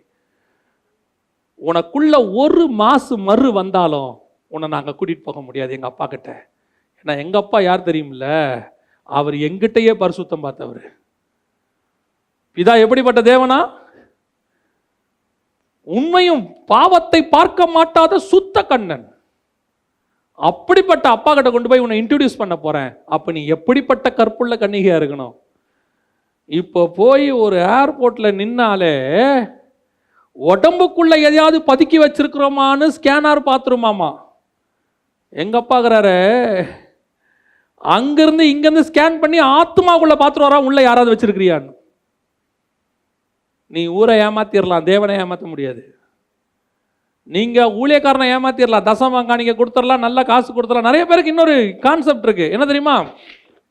நல்ல ஊழியக்காரனுக்கும் ஊழியங்களுக்கும் செஞ்சிட்டோம்னா நம்மளை பரலோகத்தில் ஃபர்ஸ்ட் விஐபி கிரீன் சிக்னல் உள்ள கூட்டு போயிடுவாங்கன்னு. நீ எவ்வளவு செஞ்சாலும் செய்யா விட்டாலும் உன் பாவத்தை காசு கொடுத்துலாம் உன் கற்பை வாங்க முடியாது. அதெல்லாம் அங்கே அவர்கிட்ட செல்லுபடியாகாது. பக்க வழியாய் நுழைகிற எவனுடைய சத்தத்துக்கும் செவி சாய்க்காமல் பரலோகத்திலிருந்து விழுந்து கொண்டிருக்கிற சத்தத்துக்கு மட்டும் செவி சாய்க்கிற அந்த விருத்த சேதனம் உள்ள காதுகள் இருந்தால் மட்டுமே நீங்களும் கற்புள்ள கன்னிகை, நானும் கற்புள்ள கன்னிகை அவருக்கு முன்பாக நிற்க முடியும். இது உங்களுக்கு கொடுக்கப்படுகிற எச்சரிப்பு தான். எந்த எச்சரிப்பு? எப்படி இருந்தாலும் போயிடலாம், தேவன் அன்பானவர், எதை செஞ்சாலும் போயிடலாம். எப்பேற்பட்ட தியாகியான கணவனும் ஒரு பாவமாக இருந்த விபச்சாரியை கூட ஏற்றுக்கொள்ளக்கூடிய கணவன் கூட எனக்கு நியமிக்கப்பட்ட பிறகு உண்மையாக இருக்கணும் தான் நினைப்பான். விபச்சார வேலை பார்த்தவங்கள கூட இருப்பாங்க, அவங்கள கூட மன்னிச்சு ஆண்டவர் ஏற்றுக்கொள்றாரு. ராகாப்பா ஏற்றுக்கொண்டாங்க, ஒரு விபச்சார ஸ்திரீக்கு மன்னிப்பு கொடுக்குறாரு. ஆனால் அதுக்கப்புறம் தேவன் சொன்னது என்ன? இனி பாவம் செய்யாத. இன்னைக்கு நிறைய பேர் சொல்லி தெரியுறாங்க, என்ன பாவம் செஞ்சாலும் இயேசு மன்னிச்சிருவாரு, செய்ய போகிற பாவத்தை மன்னிச்சிருவாரு. என் தேவன் எப்படிப்பட்டவர் தெரியுமா? நீ செய்த பாவத்தை மன்னிக்க நான் தயாராக இருக்கிறேன், ஆனால் ஒன்று, இனி பாவம் செய்யாத. ஏன் தெரியுமா?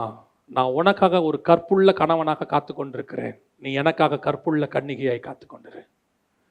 நான் பரிசுத்தராய் இருப்பது போல நீங்களும் பரிசுத்தராய் இருங்கள்.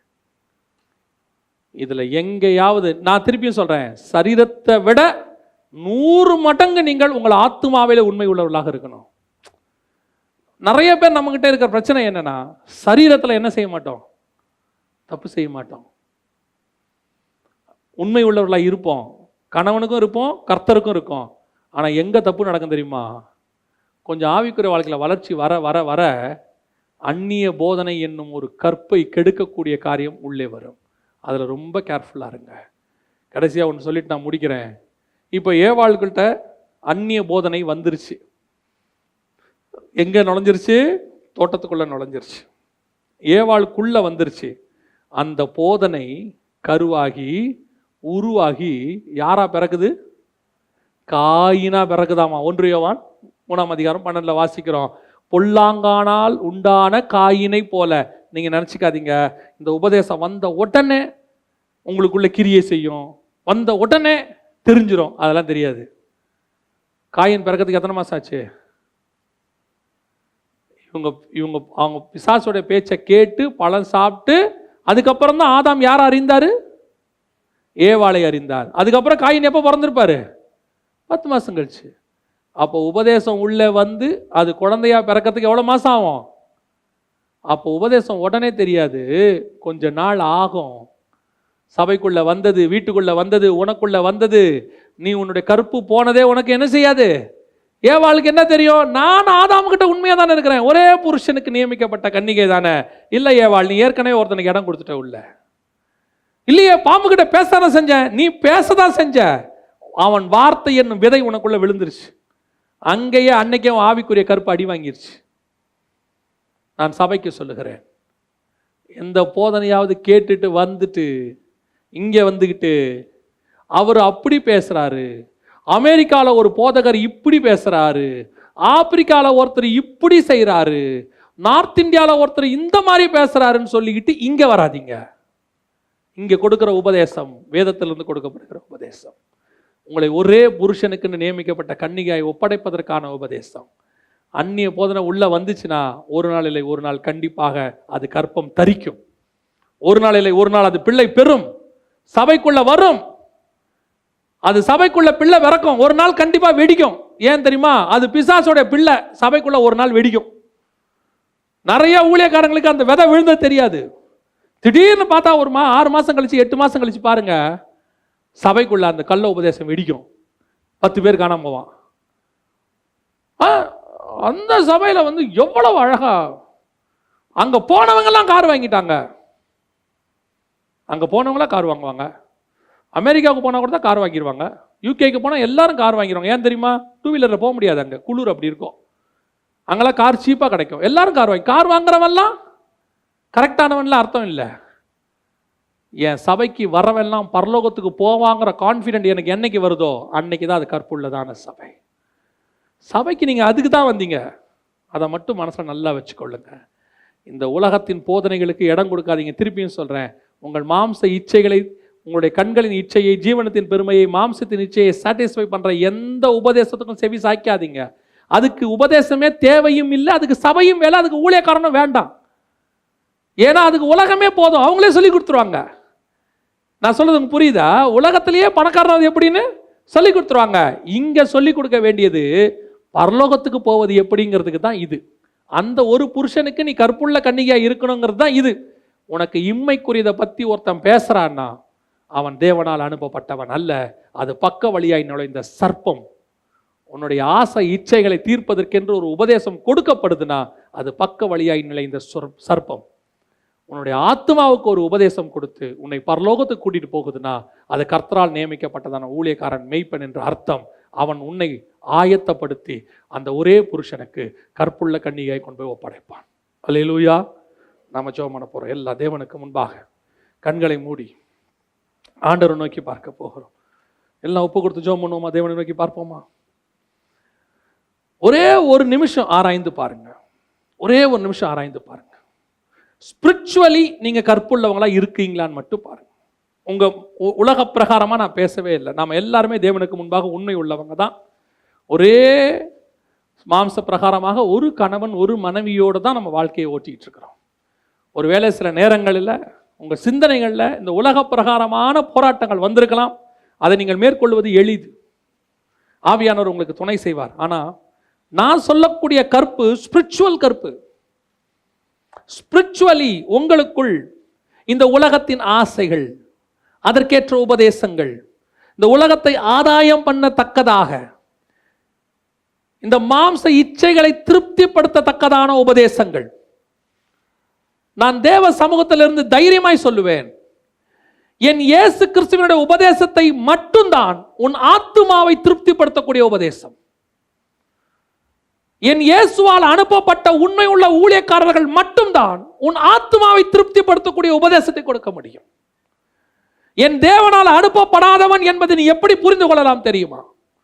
பக்க வழியாய் தோட்டத்துக்குள் நுழைந்த வலு சர்ப்பத்தினுடைய உபதேசம் என்பதை நீ எப்படி புரிந்து கொள்ளலாம் தெரியுமா? இந்த உலகத்துக்குரியதையும் மாம்சத்துக்குரியதையும், இந்த மாம்ச தேவைகளுக்குரியதையும், உலகத்தின் இச்சைகளுக்குரியதையும் உனக்கு ஒருத்தன் உபதேசமாய் கொடுக்கிறான் என்று சொன்னால் அவன் தேவனால் அனுப்பப்பட்டவன் அல்ல. உன்னை கற்புள்ள கன்னிகையாக ஒரு தகப்பன் தன் மகளை கொண்டு போய் அந்த கணவன் கையில ஒப்படைக்கிற வரைக்கும் எப்படி ஒரு கர்ப்ப வேதனைப்படுவானோ அதே போல எந்த ஊழியன் படுகிறானோ அவனே தேவனால் அபிஷேகம் பண்ணப்பட்ட ஊழியக்காரன். ஊழியத்தையும் விசுவாசியும் ஆதாயத்துக்காக பயன்படுத்தி அவர்கள் கையில் இருந்து ஆதாயத்தை எதிர்பார்த்து அதற்கேற்ற மாதிரி உபதேசங்களை கொடுத்து அவர்களையும் இச்சையில் தூண்டி அந்த இச்சையில் இவனும் விழுகிறவனா இருப்பானால் அவன் தேவனால் அனுப்பப்பட்டவன் அல்ல. நீ இவ்விதமாய் அவர்களை புரிந்து கொள்ளலாம்.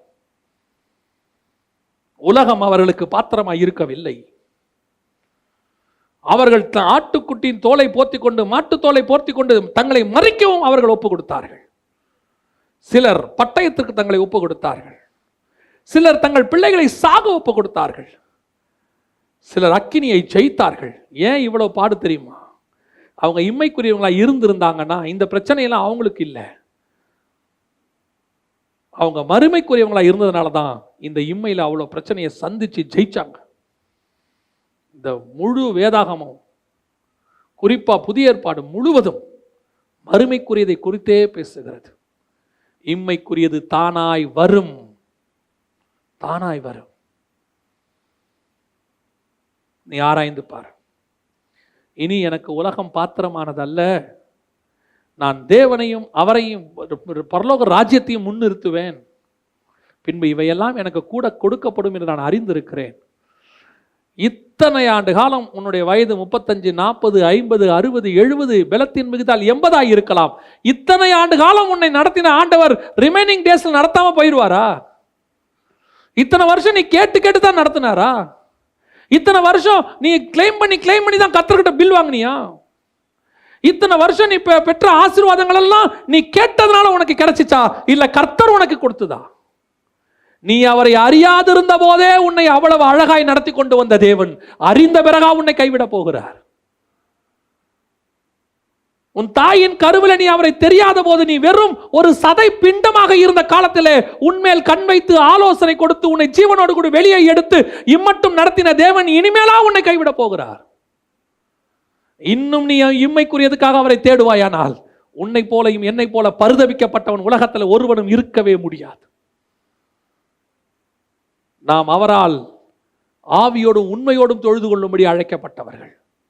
இந்த உலகத்தில் இருக்கக்கூடியதான எல்லா புருஷரும் நமக்கு புருஷர்கள் அல்ல. நமக்கென்று நியமிக்கப்பட்ட ஒரே புருஷன் அங்கே இருக்கிறார். ஒப்பு கொடுத்து ஜெபம் பண்ண விரும்புகிறவங்க எல்லாம் உங்களுடைய கரங்களை ஆண்டவருக்கு நேராக உயர்த்தி உண்மையாய் கர்த்தர் இன்று உங்களோடு கூட இடைப்பட்டிருப்பாரானால் மட்டும் ஆண்டவரே, நான் உமக்கென்று நியமிக்கப்பட்ட ஒரே கன்னிகையாக, நீர் எனக்கு எப்படி ஒரே புருஷனோ நான் உமக்கு ஒரே கன்னிகையாக, கற்புள்ள கன்னிகையாக, கரை திரையற்ற மனவாட்டியாக, கர்த்தருக்கென்று காத்திருக்கிற மனவாட்டியாக, வா என்று அழைக்கிற மனவாட்டியாக, ஒவ்வொரு நாளும் எதிர்பார்த்திருக்கிற மனவாட்டியாக நான் காத்திருக்க ஒப்பு கொடுக்கிறேன். ஆண்டவரே, ஒப்பு கொடுப்போமா? சர்வ வல்லமை உள்ள எங்கள் தகப்பனே, அருமையான நேரத்திற்காக உமக்கு ஸ்தோத்திரம். மகிமையுள்ள கரத்தில் எங்களை தாழ்த்துகிறோம். நீர் நியமித்த அந்த ஓட்டத்தில் நாங்கள் முடிவு வரையும் ஓடி முடிக்க, நெருங்கி வருகிற பாவங்களை உதறி தள்ளிவிட்டு ஓட, இந்த உலகம் எங்களுக்கு பாத்திரம் அல்ல என்பதை புரிந்து கொண்ட ஆண்டவரே, பாரமான யாவற்றையும் உதறி தள்ளிவிட்டு ஓட, நாங்கள் பந்தய பொருளை பெற்றுக்கொள்ளத்தக்கதாக ஓட, எங்களுக்கு நியமிக்கப்பட்டதை வாஞ்சையாய் தொடர கர்த்தர் கிருபை பாராட்டுவீராக. எங்களுக்கு கொடுத்த சபையையும் அப்படியே கொண்டு போய் பரலோகத்தில் சேர்க்க எங்களுக்கு கிருபை பாராட்டும். மகிமையுள்ள கரத்தில் தாழ்த்துகிறோம். எங்கள் ஆண்டவர் இயேசுவின் நாமத்தில் ஒப்பு கொடுத்து ஜெபிக்கிறோம். எங்கள் ஜீவனுள்ள நல்ல பிதாவே, ஆமென்.